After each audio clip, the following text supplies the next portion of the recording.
Hey everyone, my name is Claudio and welcome to my first video on this channel talking about DC20.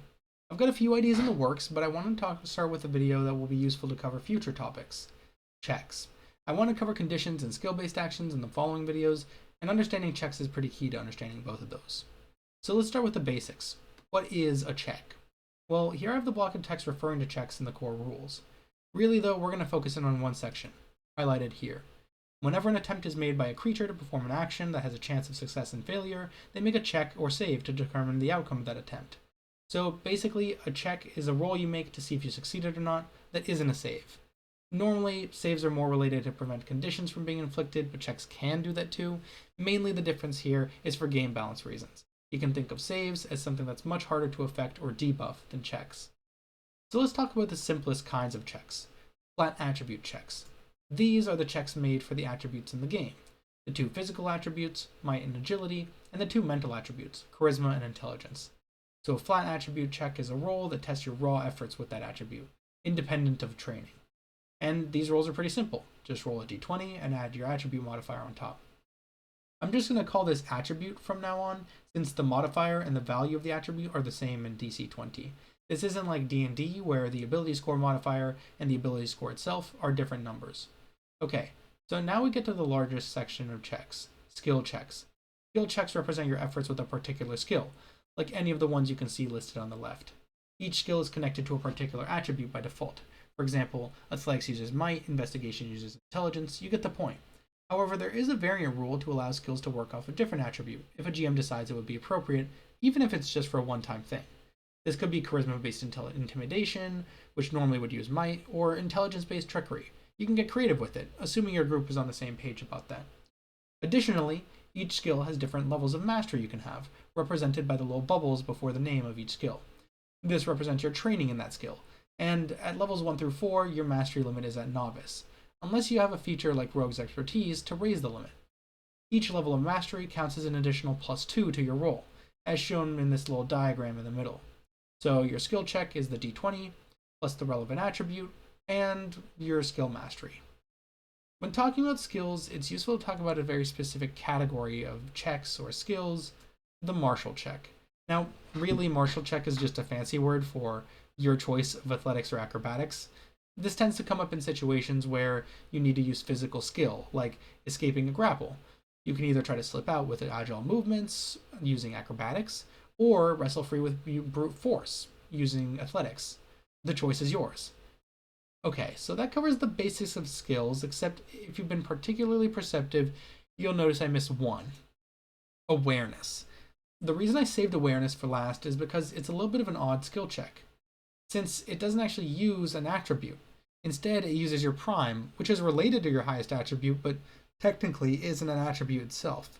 So instead, the formula for awareness is d20 plus prime modifier plus skill mastery. Yes, I know that's basically the same thing, but you'll see why this matters later on. Okay, so with skills out of the way, let's talk about some similar checks. First off, trade checks. While skills represent your ability to perform certain tasks, trades represent an entire profession, and are much more general. In the future, we'll probably get a better idea of exactly what trades can be used for, and probably later on when the social and exploration pillars of the game are fleshed out. Okay, so trades work much the same way as skills. Except rather than each trade always being connected to a single attribute, many of them have a couple attributes you can choose from. For example, an alchemist could either use intelligence or agility, depending on if they rely on a keen knowledge of the materials or a steady hand when dealing with those materials. Just the same as skills, trades also have mastery levels and a limit. So roll for trade checks is d20 plus the attribute and the mastery in that trade if you have any. Okay, next up is language checks. Like any fantasy game, there are multiple languages you can learn, but DC20 adds a nice touch here. If you look at the character sheets section for languages, you'll notice there's two little bubbles for languages. The first bubble indicates limited mastery in a language, and the second bubble indicates fluency in a language. Language checks are meant to test a player with limited mastery in situations where they would struggle using that basic level of language mastery. This could be something like having to engage in political negotiations, or perhaps conveying a very specific and delicate message. In these situations, you roll a d20 and add either charisma or intelligence to the roll. This represents either trying to rely on charm and intuitive communication like hand gestures in the case of charisma, or trying to find clever ways to use your limited vocabulary in the case of intelligence. Alright, so now we can get to some of the most common and possibly confusing checks in the game. Spell checks and attack checks. Let's start with spell checks, since they're the most intuitive. Spell checks are used for spells, makes sense, whether that's to hit hard with them, get a stronger effect, or even more healing. You can use a spell check to see how effective you are. The roll you make is a D20, plus combat mastery, and prime. In fact, attack checks have the exact same roll. You can see they're marked together on the character sheet. So let's talk about those attack checks. They're rolled when you're trying to use your weapon or an arm strikes for something. Typically, this means targeting someone with an attack, but this is where things start to get confusing for people. See, in DC20, an attack means something specific. Generally speaking, it's a spell check or attack check made against a target's defense. So the game mainly talks about two kinds of attacks, martial attacks and spell attacks. Martial attacks are those made with weapons or an arm strikes. Meanwhile, spell attacks are those made with spells. Mainly here, I wanted to highlight two sections of the text. Martial attacks are an attack check against a target's defense, and spell attacks are a spell check against a target's defense. So the big point here is that an attack is when a check is made against a defense, like physical defense shortened to PD, or mystical defense shortened to MD. I made a little drawing just to represent some of the overlap here. So attack checks shown in red and spell checks shown in blue are two separate boxes, meaning there's never a situation where something is both an attack check and a spell check. However, both can be attacks. So for attack checks, this means you could have a martial attack, or you could have a non-attacking attack check. I know that sounds weird to say, but it does come up for things like the taunt action, which isn't an attack, but does use an attack check. Spell checks are the same. They can be used for attacks, in which case it's a spell attack, or they can be used for non-attacking spell checks. You could call those utility spells if you want, although not all of them are, strictly speaking, utility. And you can see that some attacks can either be an attack check or a spell check. It just depends on which one you're using at the moment. Okay, so to wrap up the video, I want to talk about different categories of checks. The first few being pretty intuitive. Attribute checks is a name for checks related to some attribute. So might checks refers to flat might checks, and the two might skills, athletics and intimidation.